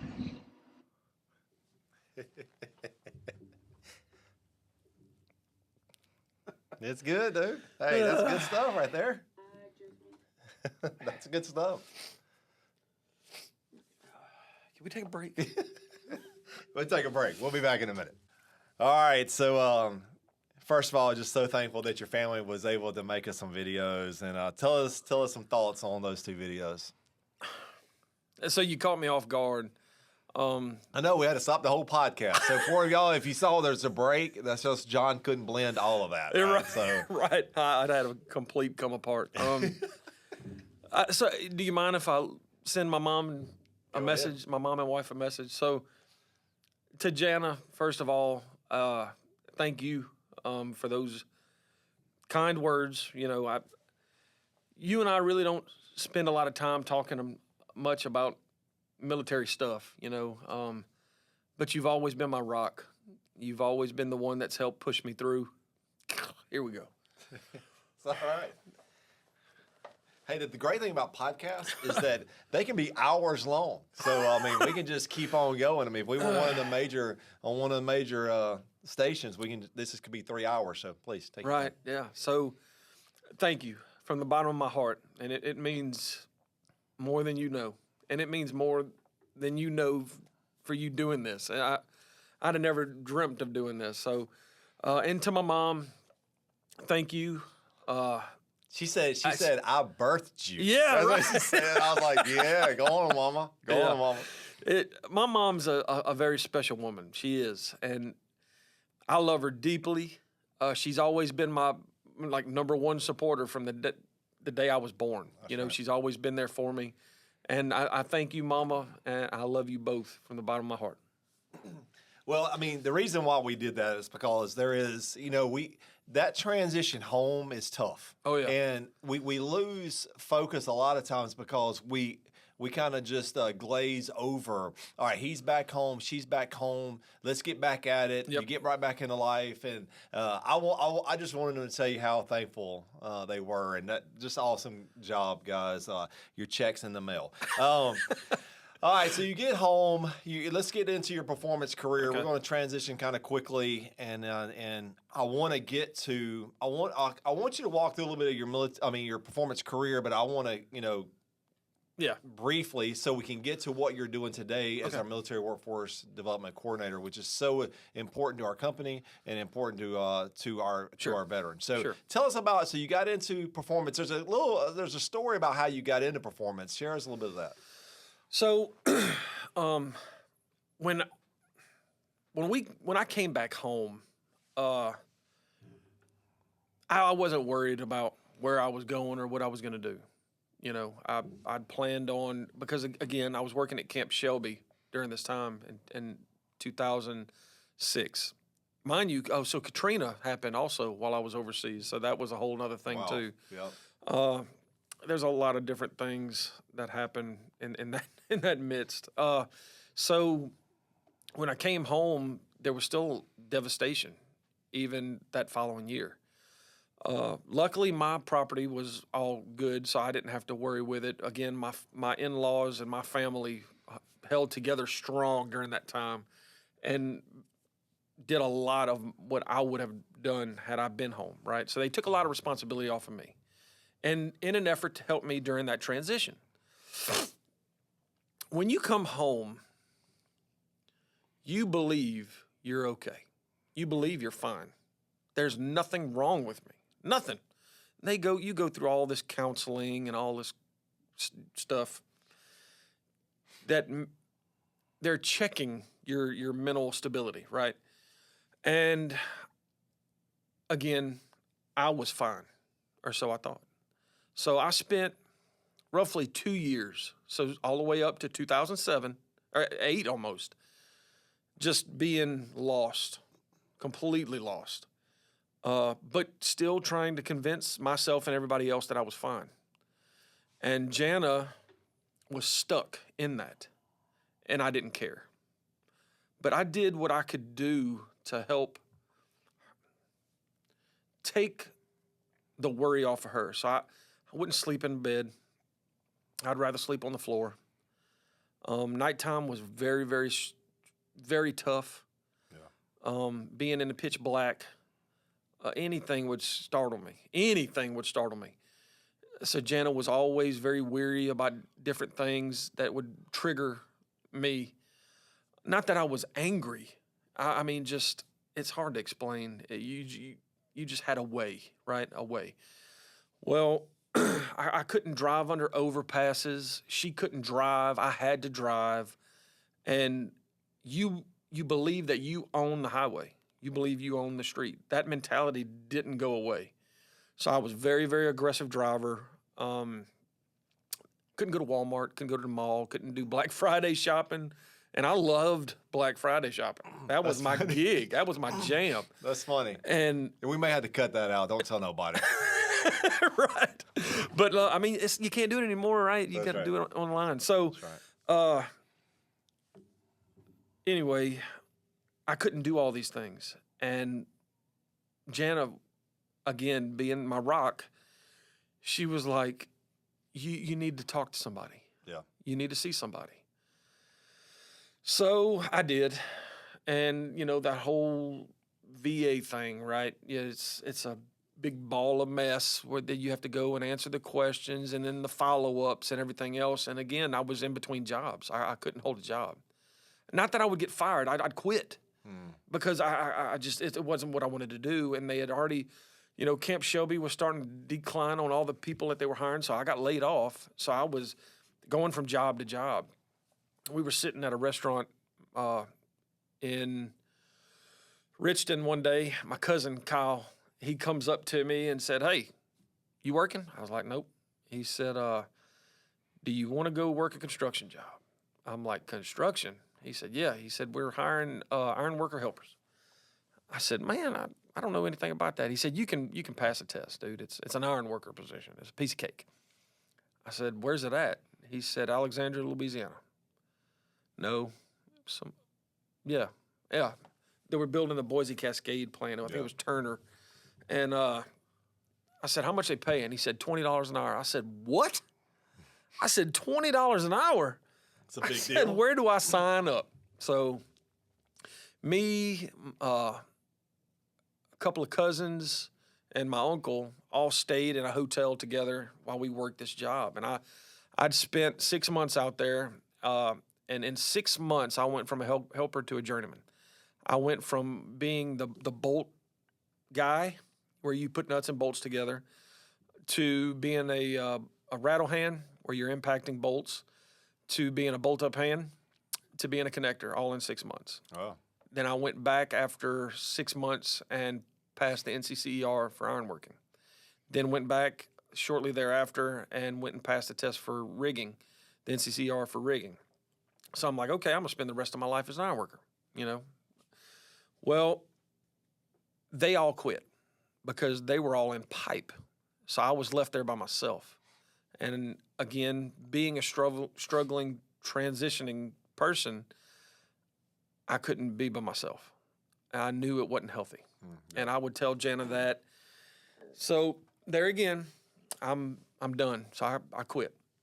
Come home. Drug up. Yep, drug up. I just like that phrase. Drug up. Drug up. Yeah, it sounds so much more masculine. Yeah, it sounds better than quitting. Right, yeah. I just drug up. Yeah, I drug up. Go ahead. So I went home, and me and Jana, we had it out. We struggled. Now, mind you, I'm still in the National Guard during this time. And I had all intentions of staying in. Jenna told me I better not say this, but it's the truth, and I have to say it. So when my ETS came up, my end of time of service came up, I weighed my options. Do I want to continue to serve my country and be a great soldier, or do I want to just get out and be a coward and run from deployments for the rest of my life? I said, I won't get out. I'm just not.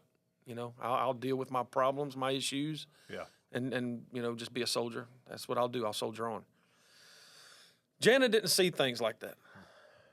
She knew that I was battling demons. She knew I was fighting things that were in my head, and she basically gave me the ultimatum. It's either me or the military. You make a choice. So I did what any good dad and husband would do.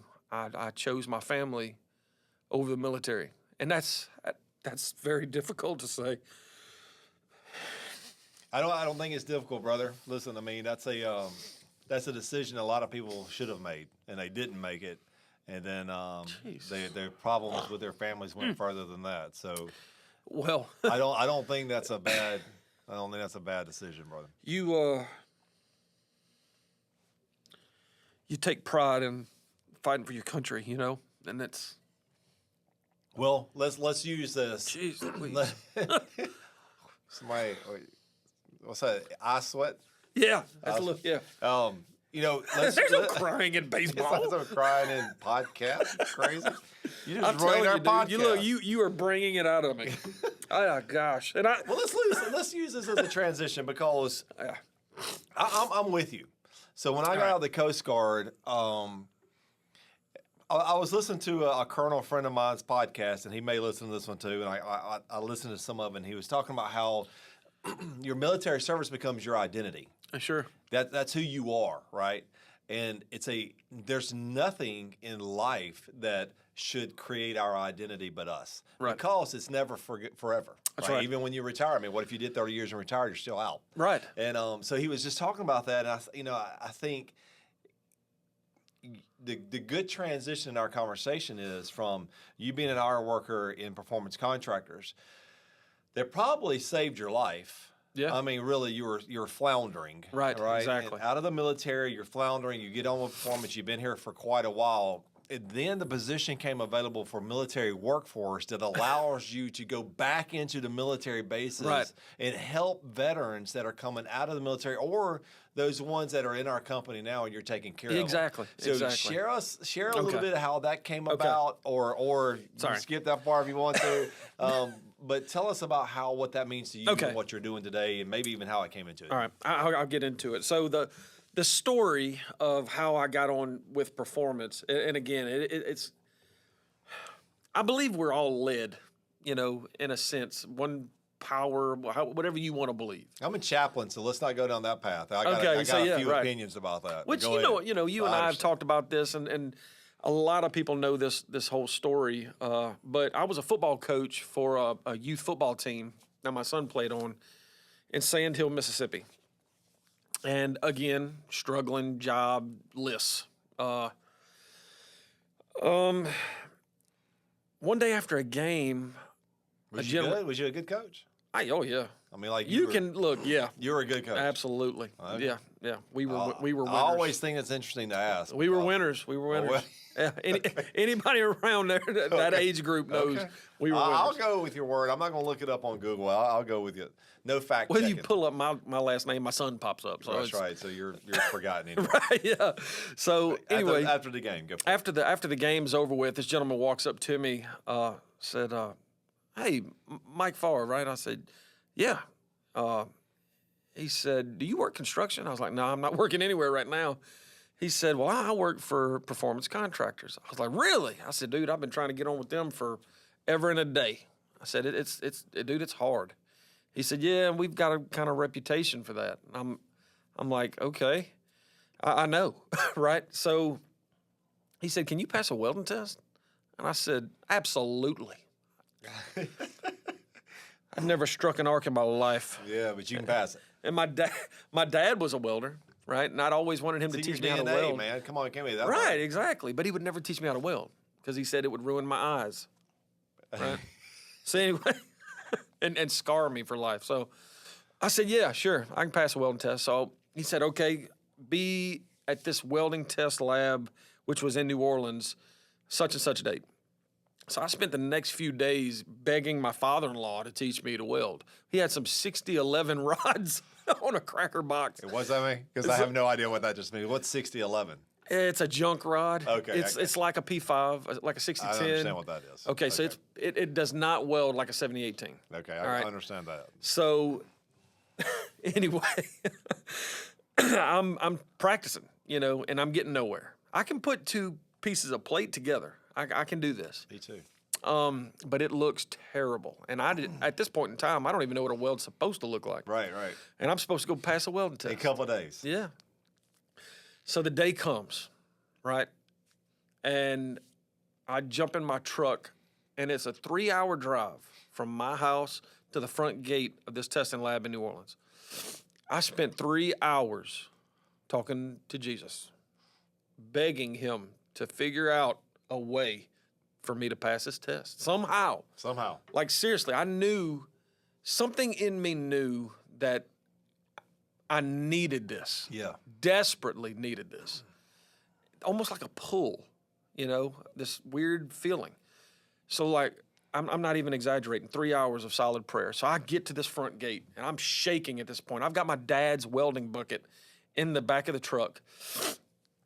And I'm, like, rocking back and forth in my truck, just talking to God, And then I look at the clock, and it's 7 o'clock. I've got to be in this. It opens up at 7 o'clock. So I get out of the truck, walk around there, get my welding bucket, and I'm standing at the gate. This gentleman starts walking up to the fence. And I've just got my head hung, and I hear, Michael Farve. And I said, yes, sir. And I look up, and the guy that's walking towards me looks vaguely familiar. He was still at a distance to where I couldn't tell for sure, but he looked familiar. And he starts coming up, and he says, do you remember me? And he gets a little closer, and I look, like I lean up against the fence, and I say, Uncle Chucky? And he said, boy, it's been a long time, hasn't it? I said, it sure has, Unc. I said, how you been? We're talking this, that, and other. I said, man, I sure am worried about taking this welding test. He said, what welding test? I was like, the one I'm fixing to have to take. He said, oh, you done passed it. Uncle Chucky. I said, first of all, what? all I can see is Uncle Chucky. Stab me right. Uncle Chucky. No, so we spent the next probably 8 hours of him training me on how to cool is weld. that? Right.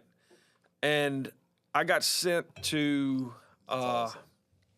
ConocoPhillips Alliance Refinery right off of Belle Chase Highway in New Orleans, which is only a few miles away from where we used to live when I lived in New Orleans. We lived a bunch of different outskirts. So I was staying with my grandparents in Westwego and driving to Belle Chase or ConocoPhillips Alliance Refinery. And before I left there, I was probably one of the best structural welders they had. Barry Babin, our safety guy, he was out there. Jimmy was a safety guy out there. Isn't it interesting, though? I mean, I think, again, we've said this a couple of times, and we take for granted that sometimes all you need is that one opportunity. Yeah. And so there's a divide there in my thought process is that, okay, sometimes you just need one break. Yeah, that's but it. you've also got to be ready and be willing for that one break. That's so it. Somebody gives you an opportunity, you got to take the opportunity. That's right. And That's that's it. what you did there. Absolutely. That's pretty cool. I had the mentality of always being a sponge, absorb any amount of knowledge or opportunity Yeah. and soak it up, right? And then that way when you have the opportunity to squeeze, Yeah. you're letting all this stuff out and you're making it available to everybody else. You're stuff. passing it down, right? stuff. You have the opportunity to pass it down. So let's see. That job ended up finishing, and then they were transferring me to Chevron in Pascagoula during the CCR project. I wound up working there for a few years, then P-Bop, several different projects. Again, I was flip-flopping between, ironworking, being a welder, and then piping. So I was fluent in all trades pretty much. After that, I took a break from Performance because they wanted me to go to Texas, and I said, I'm not going to Texas. Nope, that ain't for me. And I still had this want to be around the military. I just wanted it, Yeah. So I was like, well, the Navy's down there at Ingalls, I can go hang out with those guys, the shipyard. So I'm like, I can just take my welding trade, go down there and work at Ingalls for a while. So I did. I went to Ingalls, and I was their Inconel welder. I welded up the entire exhaust system on DDG 117, which was really, really cool considering this thing's still floating and the exhaust apparently works. Still works. Right, yeah. It's still Yep. exhausting. Exactly, yeah. So, no, that was really, really cool. Then they offered me a position as a quality quality assurance manager at Ingalls. I took that. About 2 weeks later, when I got my first check, Janice said, "You can't work there anymore. It's not paying the bills." So wound up. Yeah, that overtime going into a salary position. yeah. Yeah, that can kill it. For Yep, sure. it was. And understood, right? Yeah, it was Understood. tough. It was tough. So after all that, I wound up going, guess where? Texas. Went to Texas. I didn't know they still went to Texas. Yeah, right. I tried to Hey, get the around it. path of performance is through Texas. Yeah. Like, everybody goes to Texas eventually. Right. Yeah. So I went and worked the MHI project. I guess it was like 2013, 2014, something like that. Yep. And then shortly after that, went to Savannah. I bounced around from job to job. I'd moved up into supervision at this point. I'd made it all the way to superintendent. Got to be acting site manager on a couple of smaller jobs, which was phenomenal. It was great. I loved it, and I loved being around the people that I was working with, dealing with the client even more. At this point in time, something happened to me. I became a people person, in a sense, to where I could actually talk, start being around larger groups of people. It wasn't, granted, I'd seeked help. Sure. And got it, and God Which is helped me smart. through. That's God, smart. yeah, God helped me through a huge part of it. My wife helped me, my family, my friends, this company. A lot of things helped me get to where I was. Well, an opportunity came up to go to Indiana and work with Duke Energy up there in Edwardsport, Indiana, at the gasification plant. And they wanted me to lead their planning and scheduling team. So I did. Spent almost 5 years in Indiana. And I was tired of being away from home all the time. I tried to go home as much as possible on the weekends, but it just wasn't enough. And again, I looked towards a higher power to help guide me. Mm-hmm. And I mean, the higher power never just, calls you and tells you, hey, this is what you need to do, right? I think it's led by opportunities. Sure. And then you make a choice, right? So I was trying to open up some opportunities so I could choose my next path because, like I said, I wasn't going to stay in Indiana by myself. So Jana and I actually considered moving to Indiana. And I'd already been on the phone trying to find something else because Performance wasn't going to let me leave. Or not necessarily let me leave. They didn't have anything available down here for me. Yeah, right. And that time. They needed me there in that role. So I started looking for something else. Actually had a few interviews with some other companies. There was this one that really stood out, and I accepted it. I interviewed in the truck. This is like 2 days before Jana's coming to Indiana. Yeah. We're moving. Yeah. And I'm in the truck, and we're on a Teams meeting, and everybody gets off except for the CEO. And the CEO asks me, or he tells me, he said, hey, look, we definitely like to have you as part of the team. We have a relationship with Performance, so there's some formalities that we need to go through, so it might take a little while. Are you good with that? I said, absolutely. I'm fine with it. So I said, I do accept. He explained numbers and so on and whatnot, told me where I'd be, and I got off the phone. Got out of my truck, called Jana, and said, well, looks like you don't have to move up here. I'm going to Tennessee. And she's like, okay, that's phenomenal, blah, blah, blah, blah, Yeah. So that I was on my So personal how phone. far would you have been from home in that Tennessee job? Probably about 7 hours. Compared to what in Indiana? 9 Getting hours. closer. Yeah, that was the main goal, Yeah, which so- I just needed a change of scenery, I understand. guess. Yeah. Because again, I've loved and appreciated what Performance did for me, but me being home or being with my family was what was more important to me at that point in time. So again, I get out of the truck, called Jana, I said, hey, don't have to come up here. I'm going to Tennessee. And I had her on my personal phone. And I've got a personal phone and a work phone. And I get my other phone rings.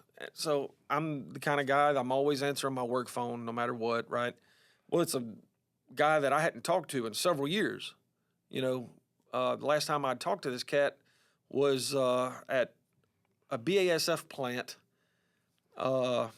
in West Memphis, Arkansas, which is right outside of Memphis. This guy actually showed me where Martin Luther King got shot. And is this ring any bells, Tori? Was there a barbecue restaurant involved? Yeah. So it was actually Tori. It was you calling me, and I'm like, what does this guy want? I'm not in safety, you know. I'm like, no, something's wrong. So I kept Jana on the phone, and I put you on speakerphone. I said, yes, sir. You know, how can I help you? You said something like, hey, King Tory or something. I can't remember the exact phrase. It's like King or something like King Tory. Yeah, something like that. Something like that. Just kidding. Well, I remember, and I'll never forget this. You asked me, how glued down are you up there? I said, well, as a matter of fact, right now I'm not glued here at all. Yeah. And you said, well, that's outstanding. There's a position that's coming open, and I think I'd like to interview you for that position. I'm like, okay. You said, I don't have all the details yet. Need to work through some stuff, but it's the military workforce position. Oh, okay. I'm like, yeah, I'd like to interview for it. And we continued talking and this, that, and another. And mind you, I've got Jana on the other phone, so she's hearing everything. Yeah. And you hang up, and I remember walking behind the watershed by the office in Indiana. And as soon as I got off the phone with you, I looked at the phone, I put Jana on speaker, and I said, did you hear all of that? And she was like, yeah. I said, I think this is a miracle, Jana. I said, I think, I don't want to get emotional again. I think this is what we've been waiting for. I said, I really believe that this is it. And she said, do you feel that way? And I said, absolutely, 1,000,000%. I said, this is my calling. I said, this is it. I know it. She said, well, don't get your hopes up. You don't have the job yet. I said, you're right. I said, and I don't hate when they're right, though? Right. Like, it's like every single thing. You're exactly. like, I know. Exactly. I know. Exactly. Yeah, I hear you. So, I say that a lot. Which you had asked me, you know, hey, keep it on the DL. We're not going to advertise this or anything like that. So I didn't tell a soul, you know, other than Jana, of course. But I did call that other company back and say, hey, look, I know you guys are working through some formalities, but there's a hiccup right now. I've got something else kind of brewing. I may not be leaving at all. And they respected that. They understood, and they appreciated me calling them and letting them know that. So that weekend I went home, and me and Jana were riding around. Hattiesburg, and you called. And, you know, we set up an interview. I did the interview. Then you called me and offered me the position, and the rest is history. You know, to add to a little bit of that, like we interviewed some phenomenal candidates. Like the people that we interviewed for that position were all just super great people. I think they still work for our company. Yeah. I know a couple of them do, and they were just great, super people. I think when our HR director and I interviewed you, it was more like the right fit. Mm-hmm. And you know, many times in industry or in our companies in general, we hire people based off their experience and maybe even talent. And it may not be the right fit. It may not be the right fit. Right. They checked all the boxes. Sure. And, you know, it came down to a decision where you were just the right fit. And I think the right fit at that moment, and again, the people that we interviewed were all just phenomenal. I'm so thankful they're still, you know, helping out our team. That moment in time, you were the right fit. And I think what we have seen since then is that your passion for the military community, right, is what kind of drives what you do now. Yeah. Share just a little bit before we start wrapping it up, because I've got a Baptist background where there's 3 wrap-ups. Yep. The first wrap-up, bad joke, number 17. But anyway, tell us something about what you're doing right now with military workforce. So one of the biggest things, so I like to focus on 2 things, in-reach and outreach. Come on. In-reach is focusing on what we have in-house, right? Right now, we have 373 veterans and spouses within our company. We broke a milestone this year, and it's all about trying to keep the not necessarily trying to keep the numbers high, but keeping valuable, quality, safety, all these things that these military veterans have within our company, have them with the same culture. Yeah. And then to spread that culture outward, right, to other companies, other organizations, see what we're doing here and making it successful so that they can do it as well. So our military workforce here within our company, I'm not going to say probably one of the most prideful workforces. Yeah. But this industry is pretty prideful. Well, I mean, but you think about it. Yeah. You serve this country. Yeah. Now you're serving a company Yeah. who serves the country. But dude, that is phenomenal to me. Yeah, and you're cutting yourself a little bit short on it too. There are clients that we work for that want to know what we're doing in our Yes. military workforce, Yes. and to me, that shows again the level of commitment that you have for our Sure. veterans, and as a company, we're thankful. I mean, Right. as a company, we're thankful. Absolutely. So that's the in-reach. What about the outreach? So outreach, what we're doing is, being that we're a construction company, right, we depend a lot on labor. And what better labor to have in a workforce to have than people coming from the military? The Army especially. I don't know so much about the Air Force. I wouldn't say actually the Army. So, yeah, we are the arms and the legs of the United States' military. So, you are what, the wings? And we don't even have wings, so just saying. How important was the Air Force when you were on the ground in Iraq for cover? Was it pretty important to you or no? So anyway, as I was saying, no, the Air Outreach. Force was very, very, Outreach. very important. Why does that trail go down so fast? Like this outreach. Yeah, outreach. So going to different military facilities, talking to different, like Navy CBs, whether in Gulfport or outside of L.A. and Port Hueneme, talking to these CBs about coming and joining our team. I've been to Fort Campbell, Fort Bragg, Fort Benning. I've been to multiple different Army bases. I've been to Navy, been to Air Force, trying to recruit great leaders from these different branches and make them part of our great organization. And not necessarily hire them directly into performance, but introduce them into the world of industrial construction. Yeah. There's no better tradesmen out there with tradespeople who have leadership experience already instilled within them. And the military has made sure to provide all these individuals with that training and that ability. What better employee to have than that? Yeah, that's good stuff. And I mean, I think, as someone that works within a company, you just want your higher leadership, your executive team to see the value and support the values. Absolutely. Right? And there's no greater thing that we support at Performance Contractors in our military, period. An employee of ours or not, we still support them tremendously through agencies or whatever we can, and everybody. There's so many different people in our company that are supporting veterans and those that are currently Absolutely. Deployed or currently in the military. So just super, super awesome to work for a company that's that engaged with our No military. doubt. So to wrap this up, number 2, I'm going to throw out some rapid fire questions. Okay. And these questions, you just got to, first thing that comes to mind, nicely, kind. First thing that comes to mind, so there's 1, 2, 3, 4, 5 questions. And then we'll wrap up the third time after that. So wrapping up, number 2. What is your favorite book or books, recently or all time? Halo. Okay. What is your favorite movie or show? Forrest Gump. What is your favorite album or song? Creed. Which album? I'm just kidding. Jars of Clay. Good. Is it Jars of Clay? Is it something like Something of clay. Human Human- clay. There you that? go. You gotta. I knew it was something He needed clay. to It's the help guy you. where he's You coming out of the failed. ground like that. Yeah. What's your favorite meal? Careful. Oh, steak. Good.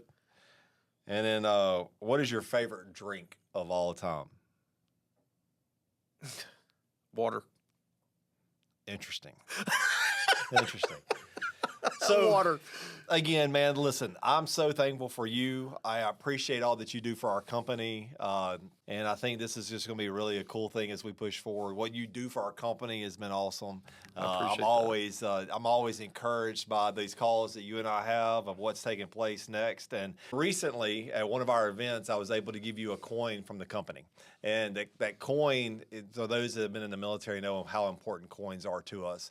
And you've given out hundreds of coins to our veterans, but no one had really ever given you a coin. So I was able to present you with that coin just for what you have been doing for our company, and just super blessed. Today, I want to give you one of my personal coins. This is my chaplain coin, and I wanted to give this to you just as a friend, and just so thankful for your service, and thank you for being on our podcast. I appreciate you, sir. Thank you so much. Thank you. All right, we're going to wrap that up. So this is the second season of the Built to Serve podcast. So thankful that you joined us today. We'll be standing by, and you'll see us on our next podcast. See you then.